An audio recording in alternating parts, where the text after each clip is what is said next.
Alam mo ka-coffee ha, itong mga bataan ni Digong, yung mga tauhan ni Digong, iniisa-isa na. Naglalabasan yung kalokohan dito ka-coffee. Grabe yung nangyari ng panahon ni Digong at ngayon nagkakaroon ng linaw eh. Kasi wala na sila sa kapangyarihan, naglalabasan itong mga kalokohan na ito. At isa na naman po ang mukhang isa-cite in contempt na naman ito. Dati pong official na naman ito ni Digong. Itong si Michael Yang, naku kilala nyo, super rich ito ka-coffee.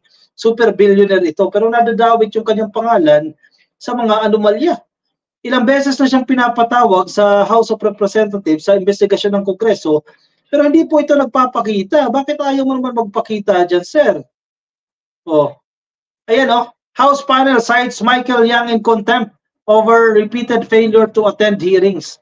Ang tanong dyan, nasa Pilipinas pa ba yan? Kahit na cite in contempt na yan, mas mayaman kay Kibuloy yan. Paano pa ma-aresto yan? Ayan ka-coffee, nakikita nyo. Yan siya, katabi siya ni Digong sa left side niya. Si Michael Yang. The House Committee on Dangerous Drugs on Wednesday cited Michael Yang in contempt for his repeated failure to attend its hearings into the 3.6 billion pesos illegal drugs seized in Pampanga last year. Parang dyan sa Pampanga, napapadalas anong meron dyan? Bakit parang nagiging concentration itong Pampanga? Yang, an economic advisor, biruin mo. Yung taong nalilig sa anomalya, economic advisor pa ni Digong. Iba talaga, Economic advisor po ni Digong was being linked to corporations allegedly connected with Empire 999 Realty Corporation. Ano kapag tataka dyan, paano nakakuha ng mga permit ito? Panahon ni Digong yan mga nagrantan tong ng permit Ito pong Empire 999 Realty Corporation, ito po nagmamayari ng warehouse dyan po sa Mexico, Pampanga, kung saan nakita po itong, napakalaking halaga po ng shabu-shabu. Nakuha po yan dyan. Nangyari dyan, kaya parang daming pera Antipolo City 2nd District Representative Romeo Acob made the motion to cite Yang in contempt. It was approved by the panel without objections. Nasaan siya ngayon? Ang tanong dyan, mahahanap pa kaya siya? Siya ang nagtatago itong si Yang. Nauubos mga tao ni Digong si Kibuloy. Yan, pugante na. Susunod si Harry Roque. Dahil naglalabasan yung mga tao niya. Ito si Michael Yang. Nauubos na kayo dyan. Ito pong huling biyahe ni Yang was on May 12, 2024, Manila to Dubai. These travel dates were never updated. May we ask the Immigration, the DOJ, and the Interpol, if possible, and the PNP to be aware of the decision of this committee with regard to the contempt that we issued, sabi po ni House Committee on Public Order and Safety Chairperson at Santa Rosa City Representative Dan Fernandez. Hindi napabalik ng Pilipinas yan. Sa totoo lang, ka-coffee. Napakayaman yan Paparesto ba yan? Hindi napabalik ng Pinas yan. We will ask the committee secretary to closely coordinate with the agencies involved in the implementation of the contempt and the penalties thereof pursuant to the rules of the House of Representatives. Sabi po ni Committee Chairperson in Surigao del Norte 2nd District Representative Robert H. Barbers. Abang lingkod, Party List Representative Joseph Stephen Paduano moved to detain Yang in Bicutan City Jail for 30 days once arrested. Ang tanong, maa-aresto pa ba? Ba't hindi sa Senado ikukulong yan? Nilipat na dyan sa Bicutan City Jail na dyan ay bibilanggo yan. During Wednesday's hearing, former police official Eduardo Asierto testified virtually and claimed that two of his informants previously linked Yang to illegal drugs. Yun nga nakakapagtaka dyan mga panahon ni Digong yan Ano kaugnayan ni Tatay Digong dito? Very close siyang kay Digong itong si Yang. Hindi kayo may connection yan? Sa mga kalakaran. Naglalabasan ano ba naman yan nakakadismaya sa totoo lang. Kasi itong mga dating tao na sinuportahan mo, di ba? Ganyan pala yung ginawa, naglalabasan. The Philippine Drug Enforcement Agency in 2019 said it found no evidence to establish Yang's alleged links to the illegal drug trade. 2019 yan Sino nakaupo niyan? Si Tatay Digong. The agency had said that Michael Yang, identified as Asierto's intelligence report, hailed from Pangasinan, not po sa Davao.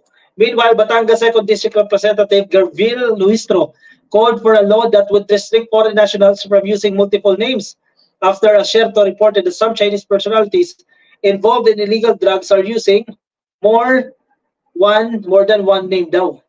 Tignan mo, naaabuso din talaga tayo dito. Yan ang maganda ng in aid of legislation. Para baguhin yung batas, gawa kayo ng polisiya para maiwasan na ito. It is difficult for us to establish their identity and locate their whereabouts, sabi ni mababatas. The panel plans to invite former Senator Richard Gordon, si former National Police Chief Oscar Albayalde, and former Philippine Drug Enforcement Agency Chief si Aaron Aquino at si Wilkins Villanueva to the next hearing para magkaalaman na. Siyempre mga tao din kung yan eh. Diba, malay mo ba dyan kung anong pinagtatakpan, kung sino yung pinagtatakpan, di mo rin matukoy yan. Diba? Mahirap-hirap na yan. Ikaw ba naman eh? Tsugiin ka kagad dyan kung kumontra ka sa presidente. Tsugiin ka kagad ng panahon ni Digong. Ay nako, Amalia Nocon, wow, pagsabikutan, makulong si Diyos ang Hari, masayang masaya yan. Bakit siya sabikutan? Nako, importante makasuhan na yan. Magkamag-anak ba si Michael Yang at si Megan Yang? Joke ba yan? Ji Chung Chuk? Definitely hindi. Megan Yang, Y-O-U-N-G. Ikaw naman talaga, Ri Jung Juk. Patawa naman ito si Ri Jung Juk. Okay lang, sa bagay, maaliw tayo bahagya, no? Hindi naman Chinese si Megan Yang. Hindi ganyan yung spelling ng Yang. Y-O-U-N-G. Bata ba? Di ba, bata? Megan Yang. Megan bata. Yun yung spelling. Yan, tama to. Ito, sinasabi ni Maria Sara, no? Yan yung spelling ka-coffee. Hindi yung Yang na Y-A-N-G. Hindi pala. Joke lang yan. Pinatawa lang tayo bahagya. Rodrigo Lapidario, dapat nakukulong ang lahat ng alagad ni Digong. Yang ang nagpapasira sa imahe ng bansa. Ayun, ka-coffee.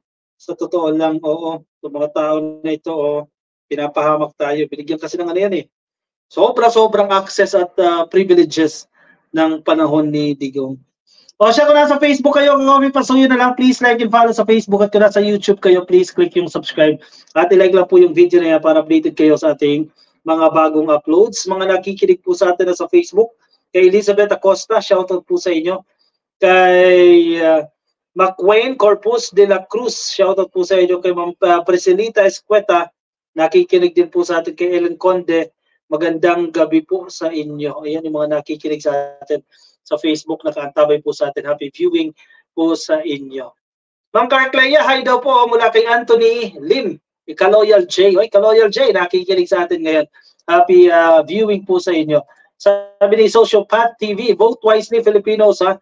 No to Bato, Tolentino, Bongo, Ipi Salvador, Lito Lapid, Bong Revilla, Pacquiao, Aimee Datay Marcos. Wag nang bobotante. Lapit na, ka-coffee. Medyo darating na tayo dyan, ka-coffee. Usaping eleksyon na naman tayo dyan. Malapit na po yan. Kaunting hintay na lang at nandiyan na tayo. Balik na naman tayo dyan sa usaping halalan. Dahil mag-eleksyon na naman eh. October, filing na ng Certificate of Candidacy. Dyan magkakaalaman na yan, ka-coffee. Once na mag-file na ng mga Certificates of Candidacy itong mga politiko na ito. Sige, like and follow, ka-coffee, at subscribe na po kayo sa ating channel. Kuha na kayo ng kape, move on tayo sa ating last topic, ka-coffee, for tonight.